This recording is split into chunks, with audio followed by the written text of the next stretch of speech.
हिमाचल में चल रहे सीमेंट विवाद को लेकर मुख्य संसदीय सचिव संजय अवस्थी ने कहा कि सीमेंट विवाद को लेकर पूरी सरकार चिंतित है और हल निकालने के लिए पूरे प्रयास किए जा रहे हैं। उन्होंने कहा कि सीमेंट विवाद को लेकर विपक्ष की बयानबाजी फिजूल की है और आगामी कुछ दिनों में ही सीमेंट विवाद का हल हो जाएगा। हमीरपुर के सर्किट हाउस में संजय अवस्थी ने कहा कि प्रदेश सरकार के कामों को लेकर भाजपा को बयानबाजी न करके अपितु समस्या को हल करने के लिए प्रयास किए जाने चाहिए। उन्होंने कहा कि भाजपा ने सीमेंट विवाद को लेकर अपनी भागीदारी नहीं दिखाई है और केवल बयान ही दिए हैं।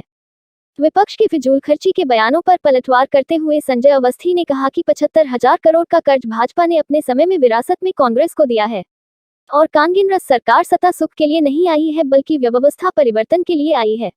उन्होंने कहा कि कांग्रेस सरकार के द्वारा प्रदेश के विकास के लिए काम करने के लिए योजनाएं ला रहे हैं और कमजोर हुए ढांचे को ठीक करने के लिए काम किया जा रहा है।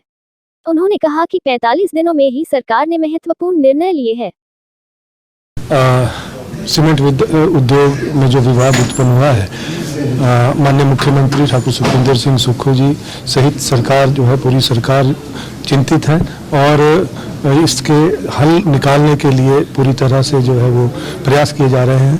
और जो आपने बयान की बात करी तो मुझे तो एक स्पष्ट नहीं किया आपने कि किस सरकार की वो बात कर रहे थे, क्योंकि केंद्र सरकार का भी इसमें जो एक बहुत बड़ा रोल है और यदि केंद्र सरकार भी यदि चाहती तो इसका विवाद जो है पहले भी हल हो सकता था। लेकिन क्योंकि ये प्रदेश में दो उद्योग स्थापित हैं और एक जो उद्योग है सीमेंट उद्योग मेरे विधानसभा क्षेत्र में है, मैं पूरा अपडेट ले रहा हूँ और मुझे उम्मीद है कि बहुत जल्दी एक आध दिन के अंदर अंदर जो है ये विवाद का हल हो जाएगा। मैं तो ये कहना चाहूँगा कि ये राजनीतिक से प्रेरित बयानबाजी है और आरोप नहीं लगाने चाहिए, समस्या का हल करने की बात करनी चाहिए, सुझाव देना चाहिए और अपनी भागीदारी सुनिश्चित करनी चाहिए। जितनी जिम्मेदारी जो है प्रदेश सरकार की है उतनी ही केंद्र सरकार की भी है और उतनी एक विधायक की भी है। विधायक वो किसी भी पार्टी से है, लेकिन उनका भी ये दायित्व बनता है कि वो इस समस्या के हल के लिए प्रयास करें। तो आरोप लगाना तो सबसे आसान काम है, लेकिन उन्होंने इस समस्या के हल के लिए कोई अपना मैं नहीं समझता कोई भागीदारी उन्होंने दिखाई है। हाँ, प्रदेश सरकार जो है चिंतित है और माननीय मुख्यमंत्री जी की प्राथमिकता है कि जल्दी से जल्द इस विवाद का हल हो।